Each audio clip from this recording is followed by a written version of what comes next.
We're glad you could join us for today's Thought Center webcast. These webcasts are a series of live interactive events featuring EY's thought leaders. We have a fast-paced session for you today covering many federal and state developments to note for 2018. You can ask questions, make comments, or browse our year-end tips on Twitter at #EYYearEnd. I'm Christy Lowry, the National Director of Employment Tax Advisory Services, and I'm thrilled to be today's moderator. Before I introduce today's agenda, I want to let you know that we will take questions throughout the session. Using the purple QA icon at the bottom of the interface, you have the ability on your desktop to send your comments and questions to us. We will do our best to get to as many as we can during our limited time today. We will have polling questions appear throughout this webcast, and you'll need to respond to them in order to qualify for CPE or CE credit. So if education credits are important to you, please keep an eye on your screen for those polls during the course of the webcast. If you are a CPP or FPC, you will need to answer polling questions throughout the webcast, in addition to specific polling question towards the end of the webcast in order to qualify for RCH credit. If you respond yes to the RCH polling question, your certificate will be emailed to you within 2 weeks. In gratitude for your participation today, we're providing an extended handout that includes today's slides as well as appendices of the IRS forms and EY resources for tax reform and disaster relief. Our 2018 payroll year-end checklist will also be available. Be certain to download those documents by clicking on the green Resources List icon. Before we start our discussion, let's review today's agenda. During today's program, we will hear about federal updates from Stephanie Feaster, who is a Senior Manager in our Employment Tax Advisory Services Group in San Francisco. Stephanie, thank you for being here. Thanks, Christy. And after Stephanie, we will hear from Tim Parrish on paid family medical leave tax credits. Tim's a Senior Manager in our Credits and Incentives practice. So thank you, Tim, for joining us.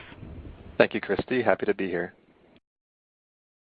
After Tim, we'll get a state update on unemployment insurance from Matt Ort from our Dallas Employment Tax practice. Thanks, so thank Christy. you, Matt. And then we'll hear from Nico Ehrhos on other state developments. Nico, thanks for joining us. Good afternoon, Christy. It's a pleasure to be here. And then last but not least, we'll hear about our year-end checklist from Debbie Salam. Thank you, Debbie, for joining. Thank you, Christy. Very happy to be here. So with that, I think we'll go ahead and get started. So Stephanie, you want to give us a federal update? Thanks, Christy. Before I get going, Debbie, I believe that you had a breaking news announcement that you wanted to bring to the group today. Yeah, thanks for reaching out to me, Stephanie. So as you all know, former President George H.W. Bush passed away on November 30th, and President Trump has issued an executive order declaring December 5th as a national day of mourning. And the question has arisen is, can this delay the federal tax deposit due date? And the answer is so far no, it does not.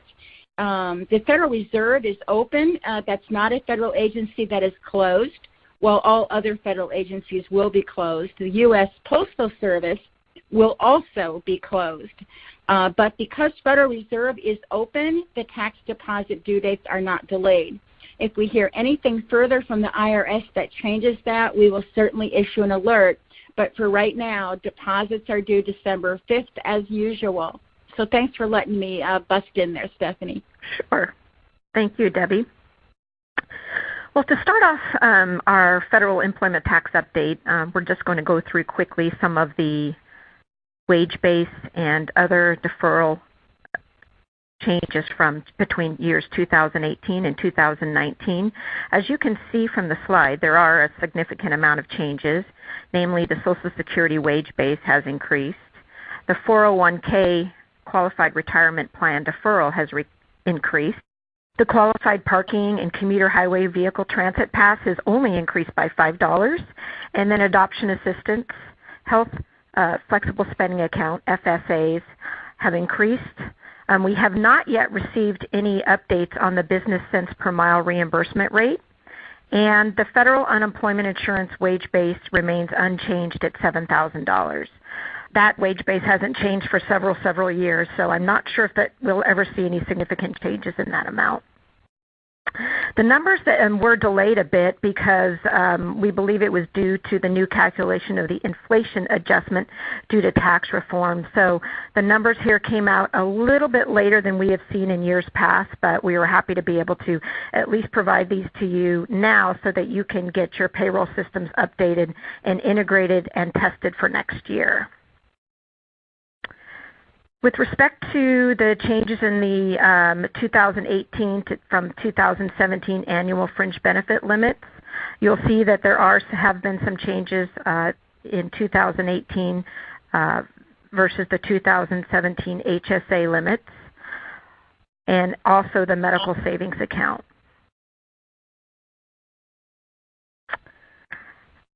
Moving on. One important fact regarding the HSA annual limits is that the IRS did announce in 2018 they originally had a $6,900 limit. Then they updated it to the $6,850 limit, and the IRS has said that you can provide or you can use whatever limit you choose. So you could use the old limit or implement the new limit if you hadn't been able to update that into your payroll records. Keep in mind that with respect to Box 12 Code W on Form W-2 that you need to include both employer and employee contributions in that box.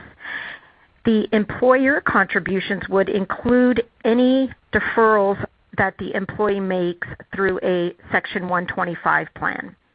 We often see that that is missed at year end, and in fact I'm actually working with one of my clients now who in 2017 failed to report those contributions in Box 12 Code W, and there were about 3,000 employees affected. It is extremely important to get those amounts correct because it does affect the special form filing that is required to be filed with each employee's individual income tax return with respect to their HSA contributions by themselves and by their employer throughout the year. So it is a misnomer. We hear from some clients that they feel it's just an informational box and that there's really nothing that the employee needs to do with that information. But that information is directly reported to the HSA contributions that the employee would claim again on their individual income tax returns. There are two new boxes for Form W-2 as a result of the Tax Credit and Jobs Act. And this is in regards to the inclusion of IRC Section 83I related to the timing of income inclusion for certain types of equity, including restricted stock units and certain types of stock options. So those codes are Code GG and Code HH. Those again would be in effect for year 2018. One issue that we hear a significant amount of dialogue on from our clients and have fielded many calls and inquiries on is the change in the taxation of moving expenses. Specifically, as a result of the Tax Reform Act, effective January 1st, 2018, moving expenses paid to an employee are no longer deductible from income. Any employees that are members of the armed forces are excluded from this wage inclusion, but any other employees as of January 1st, 2018, any moving expenses that would have previously been excluded from income are now considered taxable income. One exception to this rule is for any moving expenses that were incurred or accrued in 2017 but not paid until 2018 can still be excluded from income. Now, we had a lot of dialogues from our clients back in January and February about moving expenses that were incurred in maybe December of the prior year, but were not being reimbursed until 2018. And our initial guidance was that we would need to include that in taxable income. However, we were thankful to see that the IRS did subsequently advise and provide guidance that those amounts could be excluded from income. Those amounts would be reported, however, in Box 12 with the code P as in prior years. We've also had many clients ask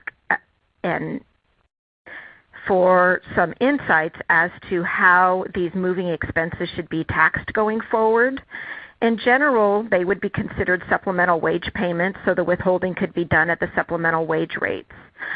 However, we have many clients that have decided that they would be actually grossing up the wage payments and reporting it as a gross up through payroll, such that the employees receive the same net pay as they would have in years past.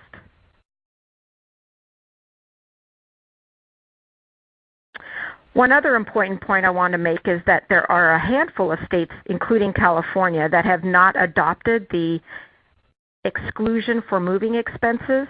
So in certain states, there is a position whereby their statutes have not been updated yet, where the moving expenses could still be reimbursed on a tax-free basis.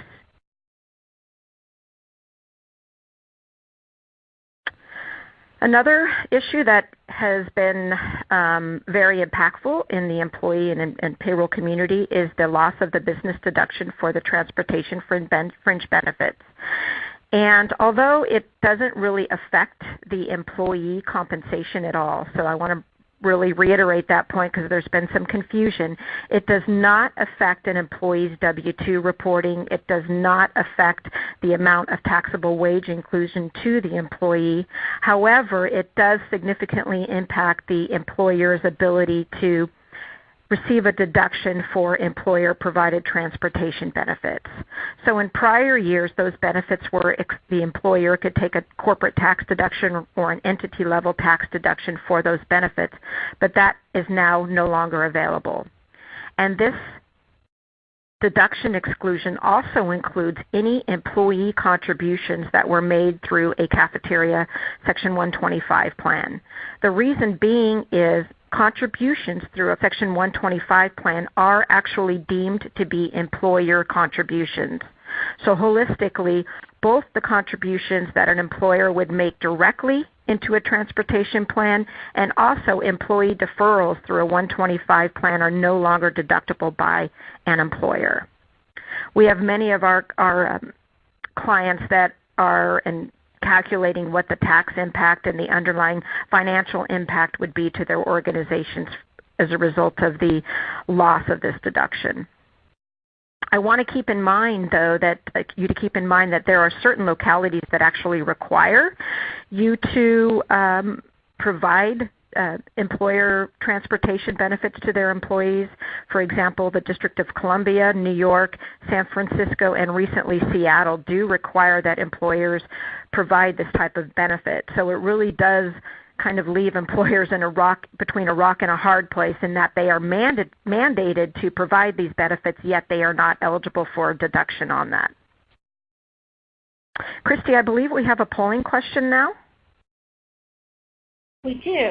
Thank you, Stephanie. Our very first polling question: are you planning to send your employees year-end notices reminding them to check with Forms W-4 for 2019? So please check whether you are or you're not, if you perhaps are considering it or you're not really sure or it's not applicable. And we will hopefully get you those results a little later in today's webcast.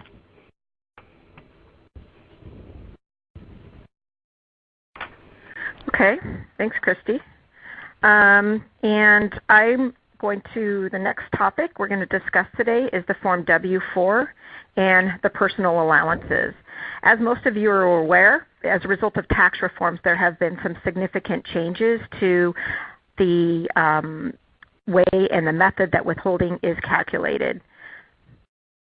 And the Form W-4 for 2018 was not updated. The withholding tables instead were updated, designed to work in conjunction with the existing Form W-4. So even though there was a change in the withholding tables, there was no revised Form W-4 required.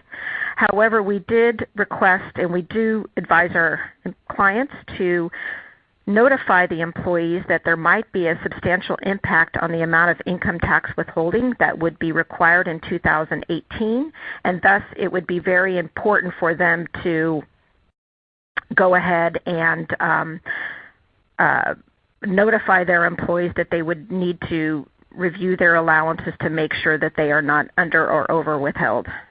There is a major overhaul postponed for Forms W-4 for year 2019. Specifically, under the new Tax Reform Act, the IRS was mandated to make any adjustments to the W-4 effective in year 2019. So they had 1 year to implement any changes to the form itself. However, the IRS did delay that for another year, and so we do not expect to see a revised Form W-4 until year 2020. The change was resulting from some significant pushback from the payroll and tax community regarding the convoluted draft Form W-4 that was provided. And I'm not sure if any of you had a chance to review that draft Form W-4, but it was extremely confusing and extremely cumbersome, and in fact, some of us tax advisors were even having a difficult time understanding the questions and how to complete it, so we could only imagine what the impact would be specifically on employees.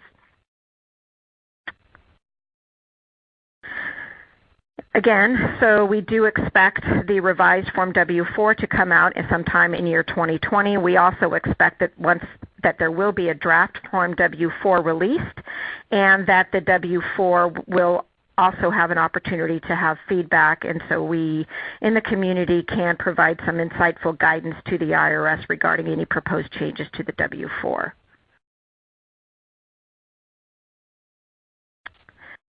I believe we have another polling question, Christy? Thanks, Stephanie. We have the results of the last polling question as well. It looks like a majority of you are planning to send your employees year-end notices reminding them to check with Forms W-4 for 2019. However, our next polling question is, which of the following describes the volume of inquiries you receive from employees about completing the Form W-4? A decrease from prior years, B, no change from prior years, C, a slight increase, D, a significant increase, or E, don't know or not applicable. So as soon as we're able to figure out what our results are, we will update you at the next polling question. Thank you, Stephanie. Thank you, Christy. So in addition to, for this year, as we mentioned on our last webcast, the Form W-2 verification code pilot will still be in place for year 2018, keeping in mind that this really only affects the employee filing and whether or not they need to include a copy of their W-2 with their individual income tax returns. The Form 940 would need to include that W-2, and the reason that this is necessary is in order to have the IRS combat fraud and identity theft.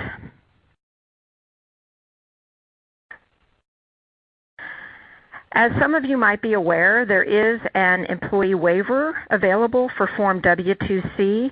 There is a very small de minimis exception available.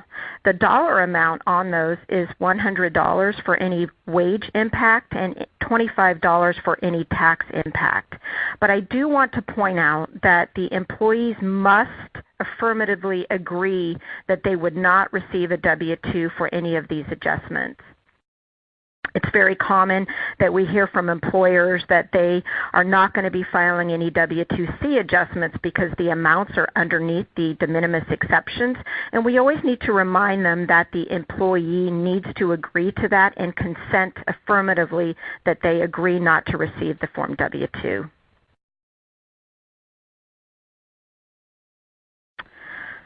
One other important announcement is that the IRS is proposing to allow truncated Social Security numbers on Form W-2.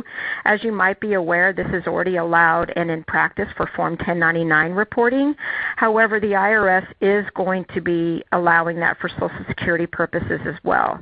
It has not been, the regulations have not yet been finalized, so unfortunately you cannot go ahead and truncate for currently, but we do expect an announcement to be coming out soon.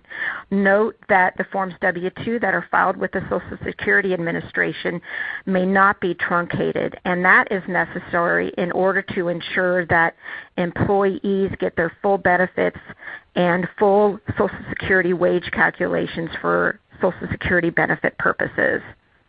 There's also an extension for employees to file Form W-2. There is in the final regulations, there is only one automatic 30-day extension will be allowed. The IRS has extended the reasons that an automatic extension may be granted. And as you might note, that one of those is as a result of the anything resulting from a federally declared disaster area. We've had numerous of those in 2018, including many fires here where I'm from in California. So again, under certain circumstances, the employer may receive a non-automatic 30-day extension for Form W-2 and Form 1099 filing purposes.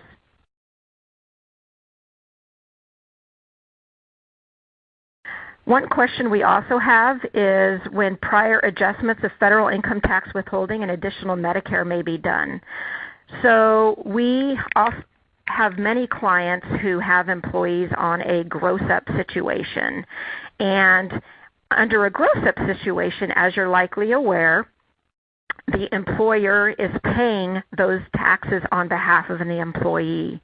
Well, the IRS has explicitly come out and said any income tax withholding done in a prior year as a result of a gross-up is not considered an administrative error, and therefore there may not be any adjustments to Box 2 of Form W-2 and no adjustments on 941Xs for income tax withholding that was done in a prior year, even if it is a result of a gross-up. So that's very important to note. And there's always been different positions within the tax community as to whether or not that gross-up withholding would be considered an administrative error or whether or not it would not be due to the fact that the employer is actually paying it on the employee's behalf. So we were very happy to see that the IRS has finally issued some guidance on that, and it is explicitly stated in the Form 941 instructions, as well as some other recent announcement that the IRS has published.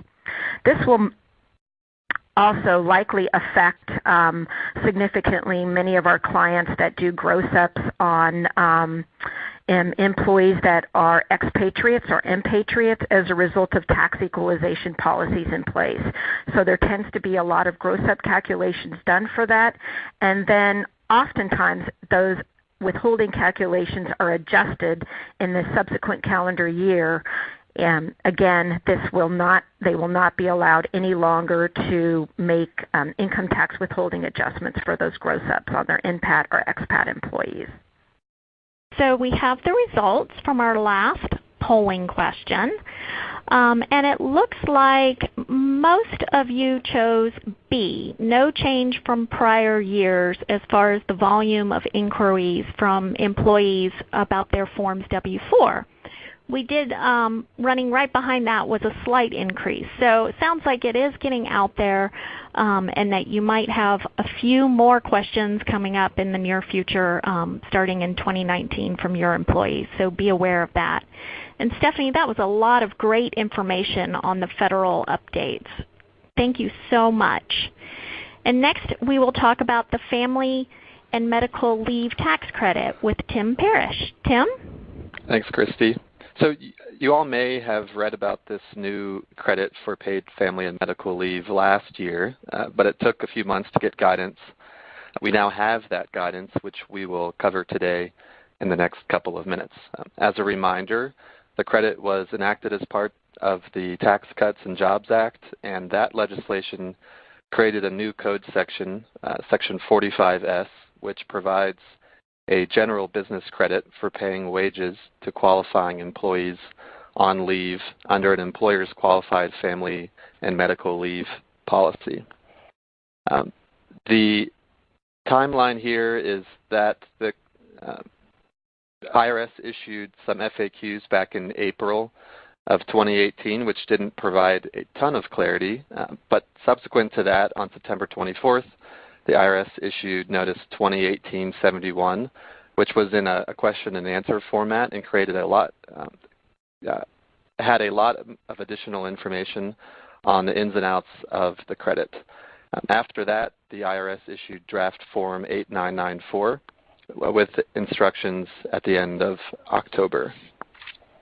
As a quick recap, for purposes of the credit is available for leaves that are under the Family and Medical Leave Act of 1993.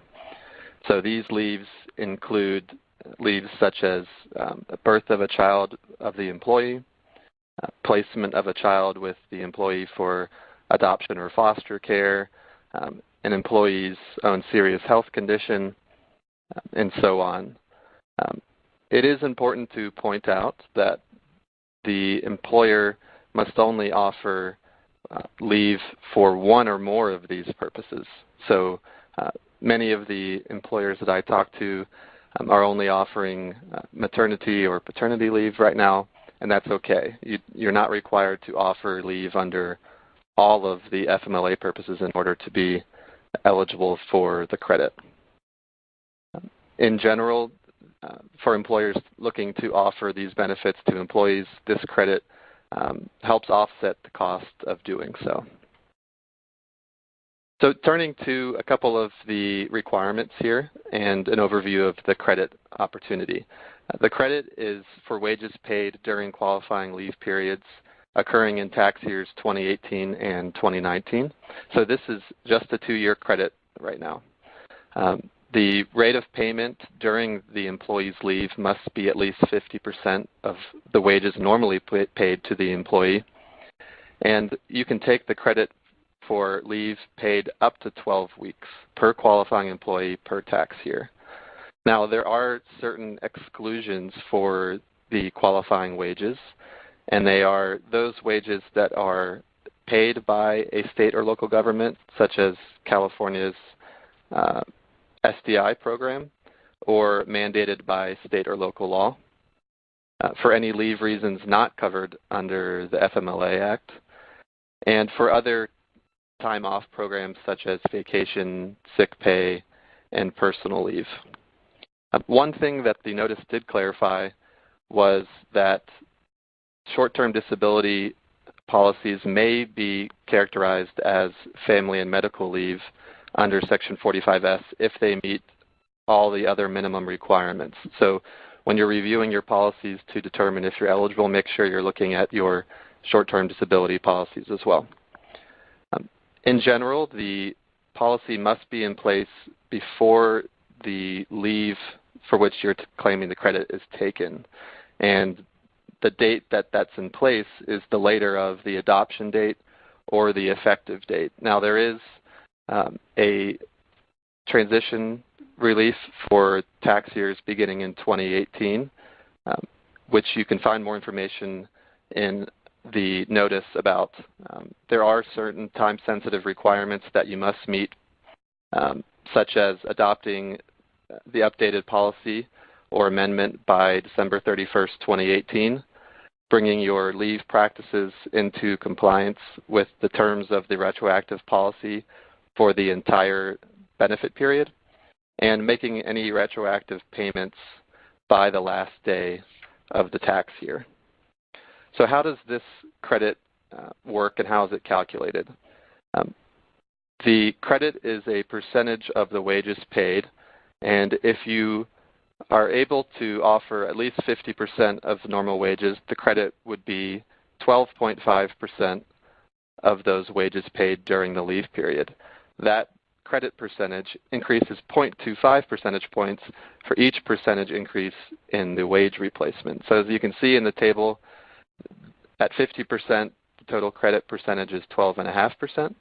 At 80%, the total credit percentage would be 20%, for a maximum of 25% credit when you replace 100% of the wages. One thing that the notice clarified is that employers must independently satisfy the minimum paid leave requirements when considering state mandates. So for example, if in New York for 2018 an employer pays into the short-term disability program and an employee receives 50% of their normal wages, if the employer were to offer 100% wage replacement, they could take a credit on the 50% top-up, but only the 50% that they independently provided to the employee. For more information, you can see question 21 in the notice. Turning to the eligibility requirements, this is essentially where the rubber meets the road. Many of the employers that I've talked to have been reviewing their policies in detail to determine if they meet the minimum requirements, which are that the leave must be for at least 2 weeks for all qualifying full-time employees and a prorated amount to all qualifying part-time employees. When you're considering qualifying employees, as you see on the right-hand side of the table, that is any employee who has been employed for at least 1 year, and for the preceding year, employees that were paid less than $72,000 in total compensation. There is no exception or exclusion for union employees or employees that don't meet a minimum hours requirement. Many of the employers that I've talked to offer policies that exclude part-time employees working less than 20 hours per week. There's no exclusion for that population, and so it's important to review the policies to make sure that all qualifying employees either receive a minimum of 2 weeks for the full-time population or a prorated amount for qualifying part-time employees.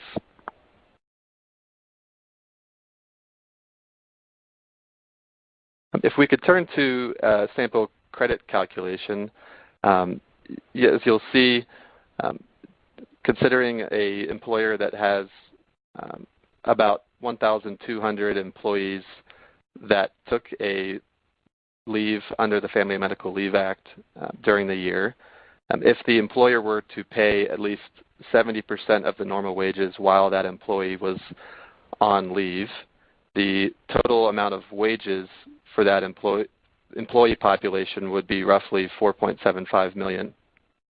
At 70% wage replacement, you would be able to take a credit of 17.5%, leading to a tax credit in the amount of about $830,000. Hey, Tim, this is Christy. We've had a question come in from the audience, and they would like to know if this credit is available for nonprofit organizations. Great question. So in the notice, the IRS clarified that 501c3 organizations are not eligible for the credit, and the reason being that employment for purposes of Section 51 is 501c3s are not considered employers under that section, and therefore the wages paid to those employees would not be considered qualified wages. Got it. Thank you. Turning to the draft form, the IRS in October issued Form 8994 in draft, along with the instructions. And it's a fairly straightforward form. The employers will be required to complete a couple of checklist type questions.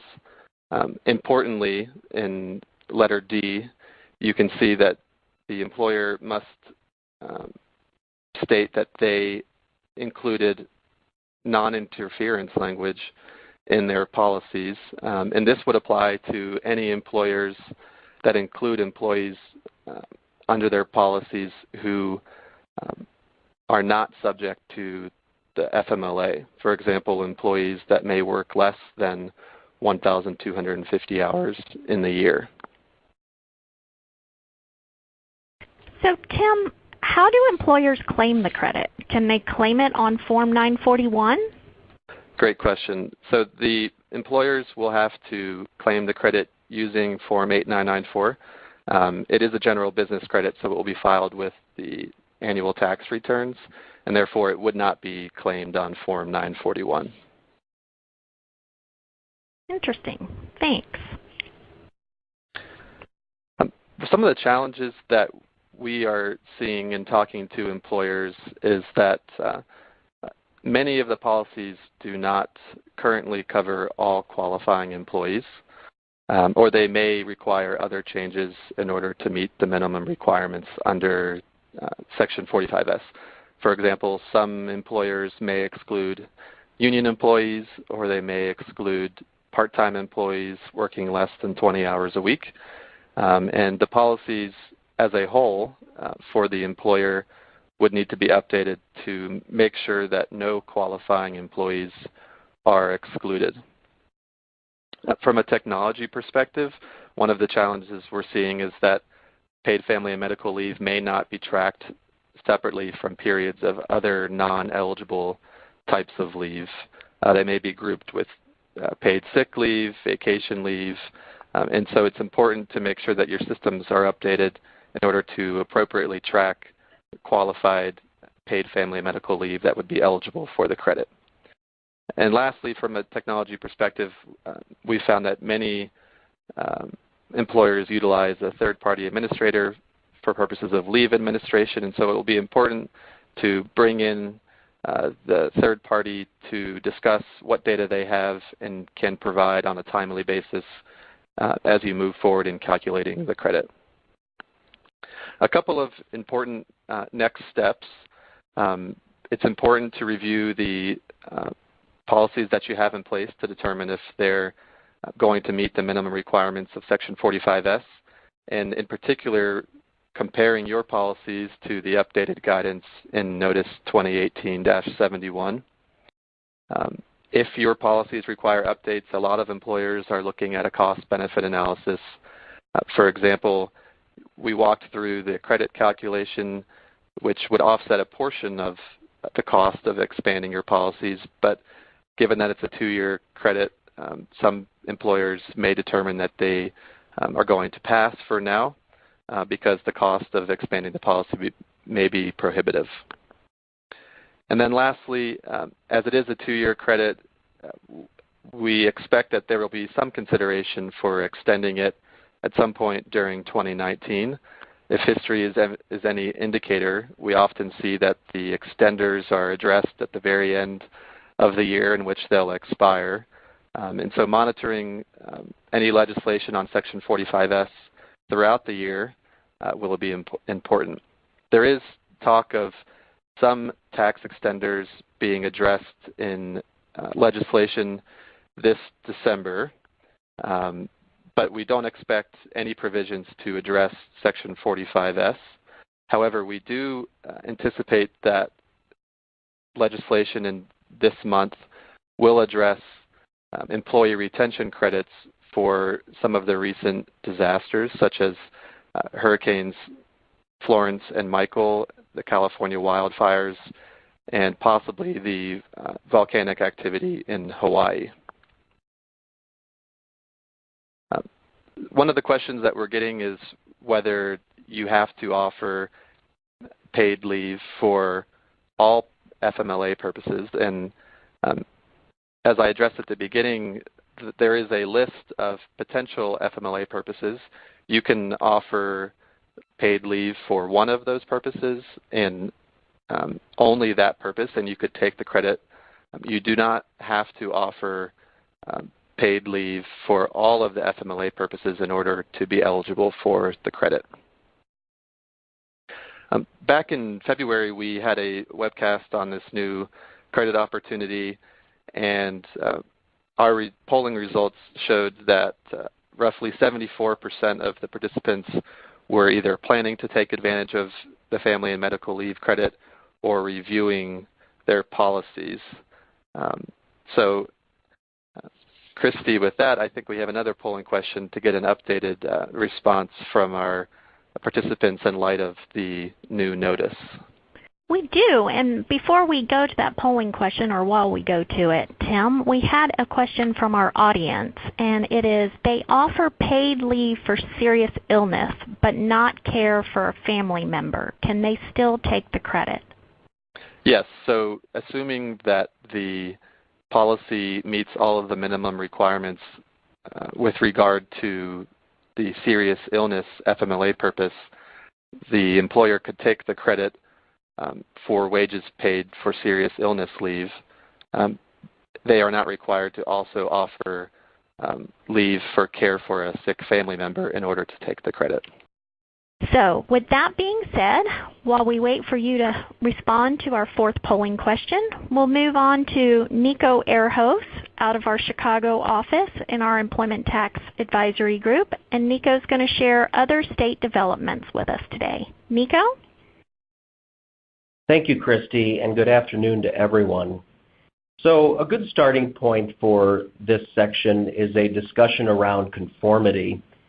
This map that we're all looking at illustrates state conformity with the Federal Internal Revenue Code provisions.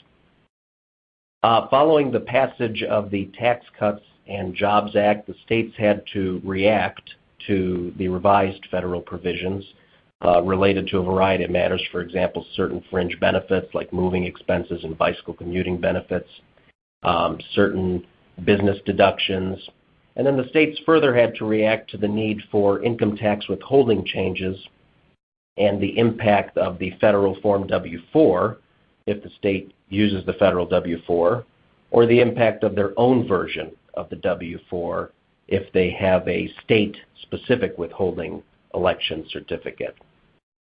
So on this map, the yellow states are rolling conformity states, meaning that they automatically update their tax laws with changes to the Internal Revenue Code.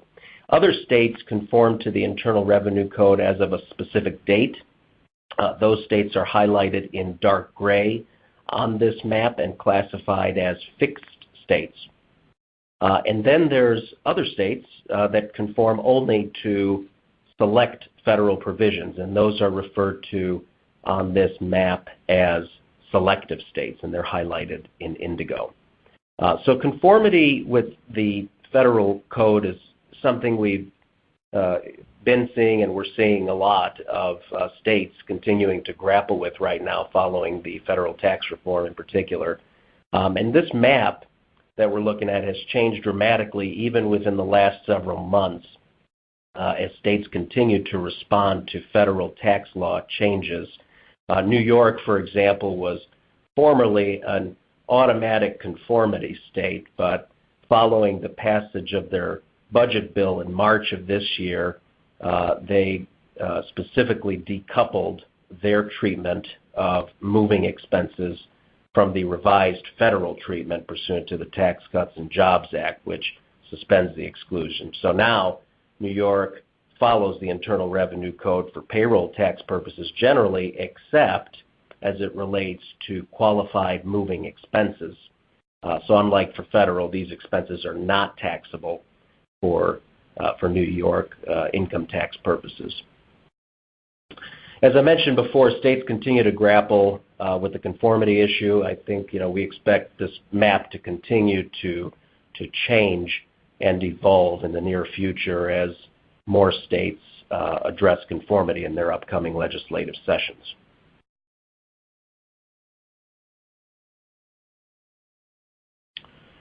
Moving along to the next slide, in terms of state Form W-2 due dates, so most states have adopted at this point the accelerated federal filing date of January 31st. However, there are exceptions with a few states, and they're listed here below. In these states, namely Hawaii, New Jersey, and New Mexico, the Form W-2 deadline is February 28th, not January 31st. As of this same time last year, Michigan, Oklahoma, and West Virginia were also on this list, but have since adopted the accelerated federal deadline. So again, these three states, Hawaii, New Jersey, and New Mexico, are the three that have not yet adopted the accelerated due date, which in a sense highlights how long it can take for states to adapt to federal provisions. It can take a while, to say the least. Notably for New Mexico, Form W-2 filing is not required by employers that file Form ES-903A, which is the New Mexico Quarterly Wage and Contribution Report, or Form TRD-31109, the Quarterly Wage, Income Withholding, and Workers' Compensation Fee Report.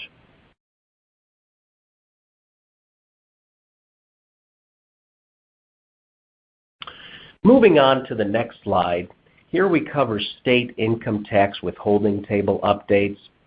We've seen a ton of change here, with much more to come in the upcoming year. This year we saw state income tax withholding updates immediately following the passage of the Tax Cuts and Jobs Act. During the first quarter of this year, 7 states updated their income tax withholding tables. They're listed here below with links. It's Colorado, Louisiana, Michigan, New Mexico, North Dakota, Oregon, and Vermont. 2 of the states released their updated tables around the second quarter, so Utah and Idaho. Kentucky and New Jersey updated their tables during the third quarter with effective dates of July 1st and September 1st, respectively. And then Missouri recently updated their tables effective October 1 of this year.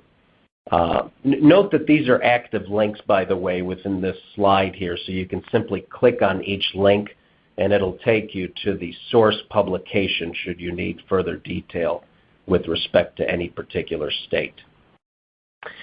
Collectively speaking, it's imperative for employers to confirm that the correct state withholding tables are used for these particular jurisdictions listed here, and that updates are timely configured as future updates are released by other state tax authorities.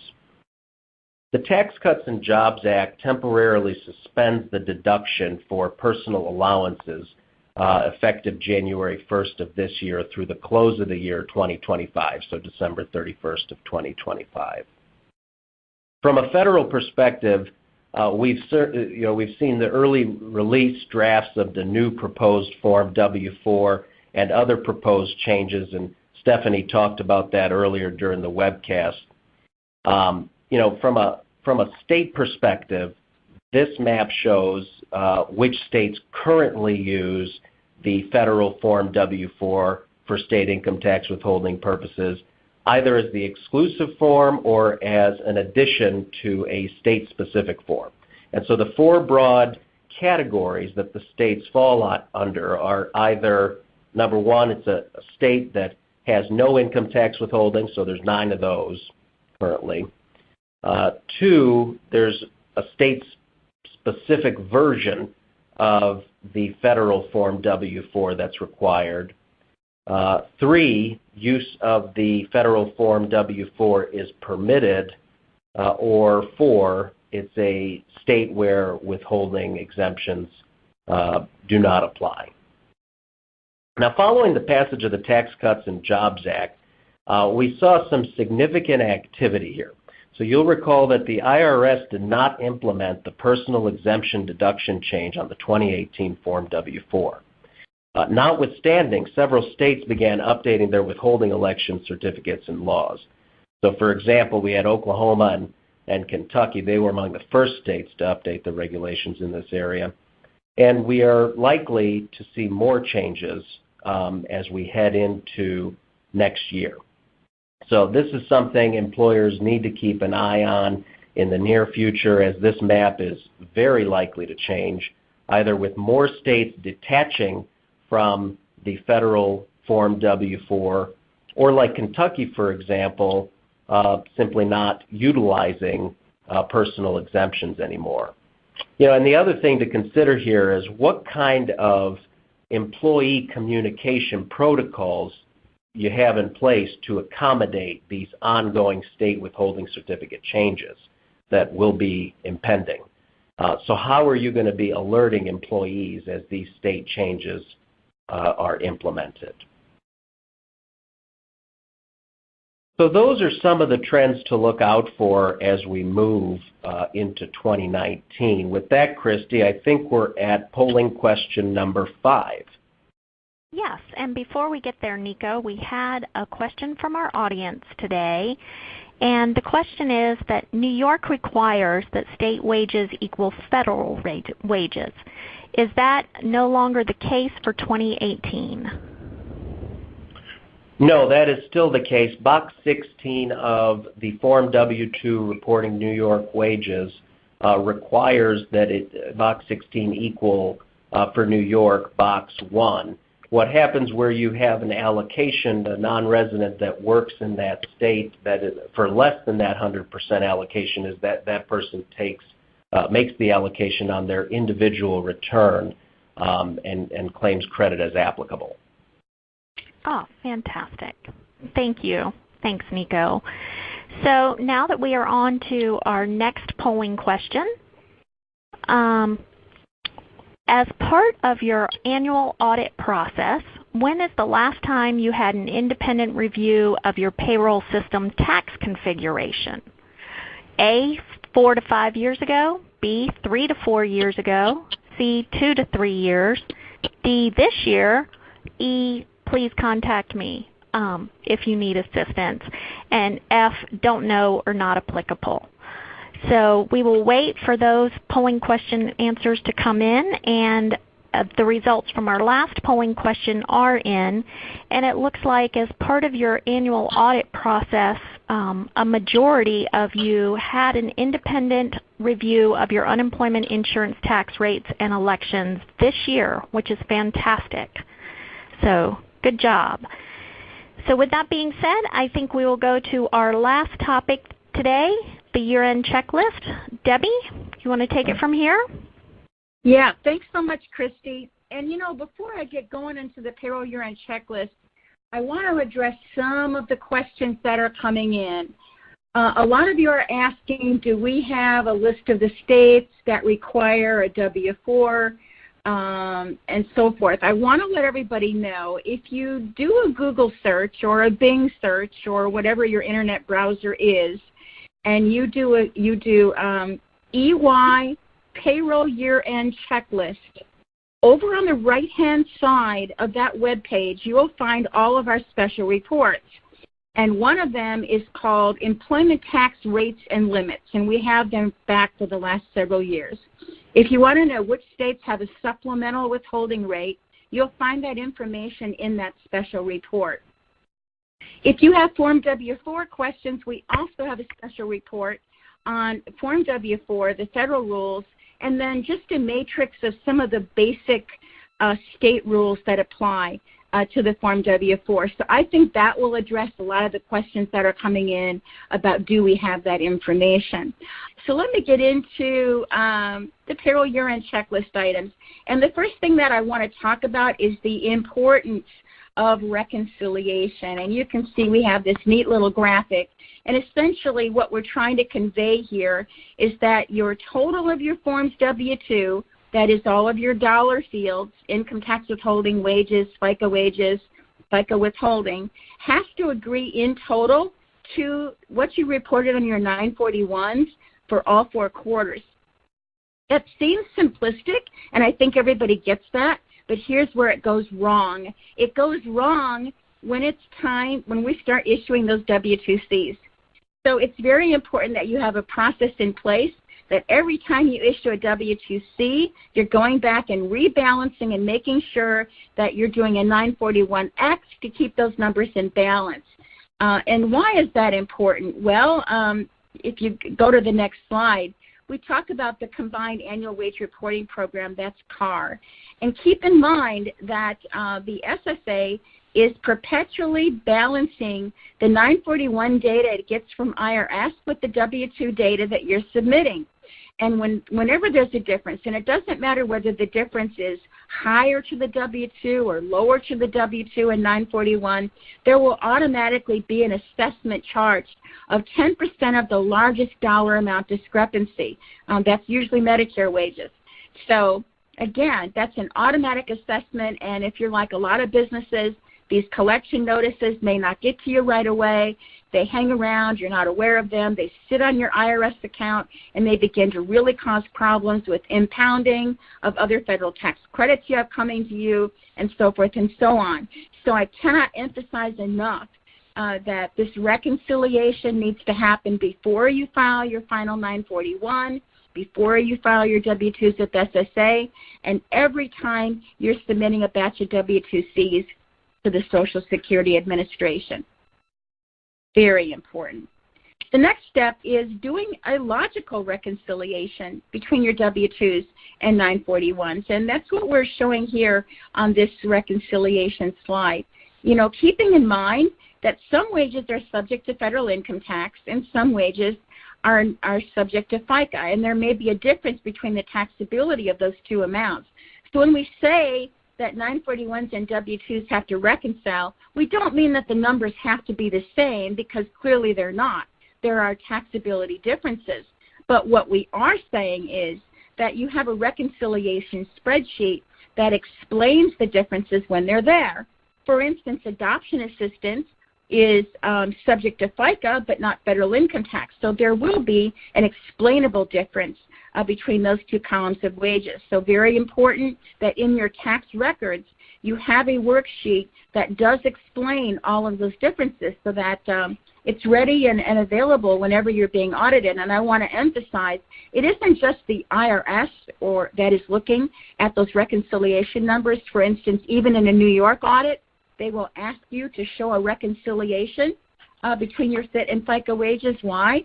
Because if there is an unexplainable difference, that means New York may be able to grab an assessment. So also important to have that worksheet for state audit purposes as well. A lot of times we get this question, when is a Form W-2 required? So let's just go through some of those real quick. Do I have to give a W-2 to amounts that I pay to a former employee? And the answer is yes, and very important to emphasize the way the Internal Revenue Code is written. Wages are taxable if they're given to an employee or an individual in consideration of employment. So that means that an employee may not actually have started work for you. For instance, if you give them a sign-on bonus and they decide they're not going to actually come to work for you at all. Or, for instance, if you give group term life to a retired employee, those are still considered wages whether the employee is active or not and have to be reported on the W-2. So you can't stick those things on a 1099 miscellaneous. And then fringe benefits. How about I take imputed income from fringe benefits and I put those on a 1099 miscellaneous? And the answer is no.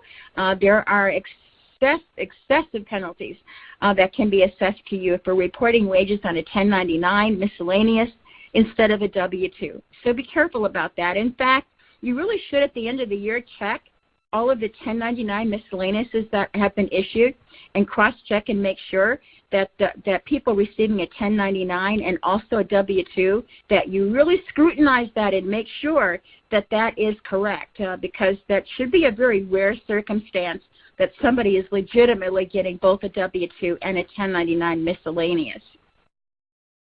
And then a question is, are public sector employers, are they exempt from the requirement to file a W-2? And the answer is no.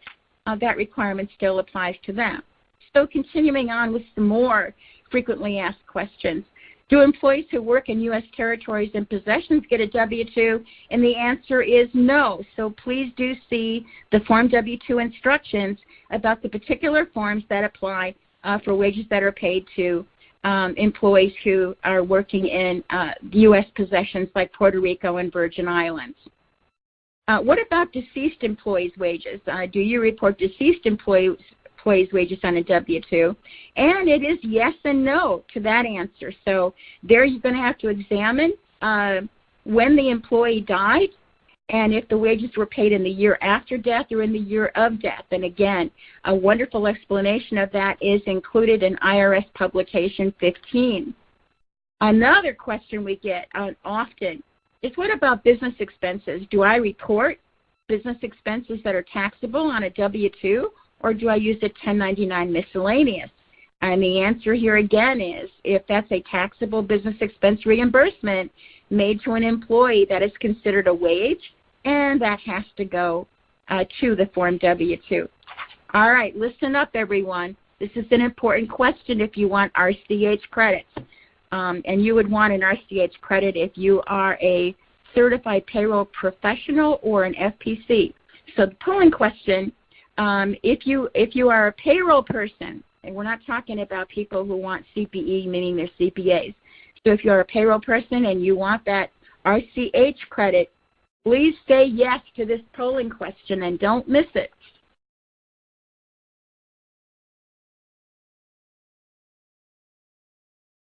Okay, let's look now at some common Form W-2 reporting errors. Excess pre-tax contributions, these happen all the time. So please, before you close the year, check those flexible spending account limits, 401k, health savings account. Check those limits and handle any refunds necessary before the close of the tax year, because if you wait until after December 31, the corrective process varies depending on the type of pre-tax contribution, and it is very complex to get it fixed. So you want to be sure you do it before the end of the year. Using incorrect Box 12 codes is another common Form W-2 reporting error. So this should be part of your payroll tax configuration review that I hope you guys are doing every single year. Verifying that mapping and making sure that those earnings and deduction codes are, mapping to the correct codes in Box 12. Another common error are simply improper settings for earnings and deduction codes. Again, really emphasizing the importance of doing that annual review of your earnings and deduction code tax setups. Another common error is incorrectly checking the pension plan indicator in Box 13 of the W-2. There is a wonderful chart that's included in the W-2 instructions that explains when that indicator must be checked. We're often asked if we check it wrong on the W-2, do we have to issue a W-2C? And the answer is absolutely. In fact, that is one of the W-2 errors that affects the individual employee when they're filing their Form 1040. So you definitely do not want to skip making that correction if you have done that wrong. Another one that happens all the time is imputed income not included on the W-2. Now, I realize you guys are getting information from third parties, and third parties may be slow in getting you that information. Again, you want to be sure that you have a work table, a work plan that's telling you which data needs to be coming in from your third-party payers, and be sure you're getting that in sufficient time in order to get those W-2s out by January 31. Again, remember, if you miss that mark, that means you're going to have to issue W-2Cs to get that additional information included there on the Form W-2. And lastly, another common error on W-2 is neglecting to include manual checks or voided checks, and these are left out of the W-2 totals. So this is another reason why doing that bank reconciliation sometime before you do your W-2s is really important so that you don't miss that kind of information on the W-2. Another thing you need to consider are employee notices and supplementary information. So when are those needed? Well, some triggers are if you have if you give employees the use of company cars and you are electing not to withhold federal income tax, or you're electing to use the special accounting rule. You do have some employee notice considerations that are mandatory under IRS regulations, so you want to be sure that you're taking care of those requirements. Another one is a requirement to report to employees their charitable contributions that they've been making through payroll deduction. That is something you can do in W-2 Box 14, or if you're not doing it there, you want to be sure you're doing it on a separate statement. The IRS does require that you give employees an earned income tax credit notice that they may be eligible for the earned income tax credit. And at least for federal purposes, that's taken care of on copy B of the Form W-2. But I want to emphasize that some states have their own explicit EITC notification rules, and Form W-2, copy B, does not address those requirements. So if you want any further information about that, please reach out to us and we will give you a list of the state special rules that apply on EITC notification requirements. Now, we also suggest, other than what's required, some supplementary information on a voluntary basis. One of them is to give your employees a recap of the relocation expenses that you've reimbursed for them. Why is that important? Because, again, under the Tax Cuts and Jobs Act, we do have some states that do not follow the federal, and so having this statement would be real key, especially for employees in that situation where maybe for federal they're not getting a deduction, but they will get a deduction at the state level. Remember to give employees a reminder if they've claimed exempt from federal income tax withholding in 2018 that they've got to give you that new W-4 by February 15th. And again, for New York employees, remember that we did have that rule about Box 16 and Box 1 having to be the same, and that can really confuse employees who only worked part of the time in New York. So that's why it's always important for your New York employees that you give them a separate statement detailing the wages that they actually earned in New York and not necessarily the wages that are reported in Box 16 of the W-2. Okay, so what about the payroll year-end checklist? I do want to remind everybody in the green resource tab, if you look right now at your platform page that you're looking at for this webcast, you'll see an icon that's green. Be sure you click on that. You're going to find there the slide presentation for today and also our 2018 payroll year-end checklist. So you want to be sure to go there and download that so that you have that available. And if you ever lose it, just go to your internet search browser and search for EY payroll year-end checklist. But there we give you a lot of great information, including some things that you should think about, like coordinating your third-party data feeds, coordinating any internal data feeds that you have, doing company-level review like a bank reconciliation, federal to state and local wage reconciliations, and so forth, which we detail out in our payroll year-end checklist, and we also include here on this particular slide. So what are the key 4 steps to payroll year-end? Well, first of all, review your year-end checklist, keeping in mind the W-2s are due earlier now in most of the states. We just have a few stragglers, as Nico pointed out. So, again, doing that checklist is really important because you want to avoid W-2Cs wherever possible. Remember to reconcile your wage and tax information for all of your federal, state, and local jurisdictions before you file W-2s. Confirm that your earnings and deduction codes are configured correctly for taxability and reporting. Remember that W-2 mapping. That's very important.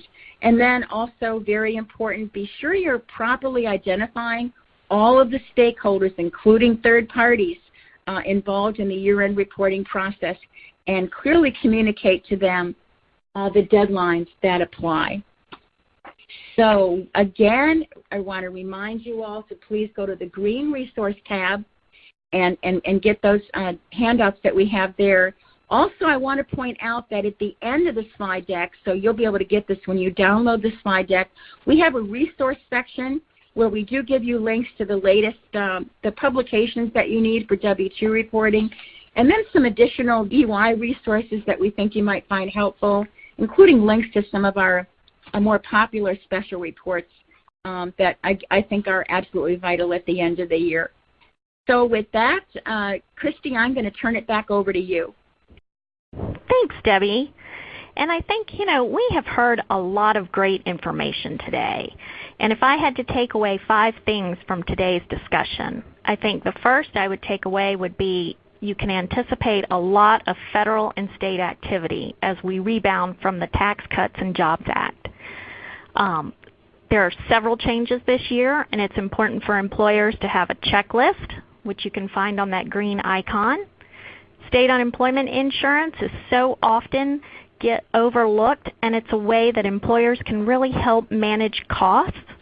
And with respect to paid family medical leave, employers should review Notice 2018-71 to determine if they qualify or need to make any policy updates. Don't overlook any credits that are available because it's an opportunity for the payroll department to be a profit center.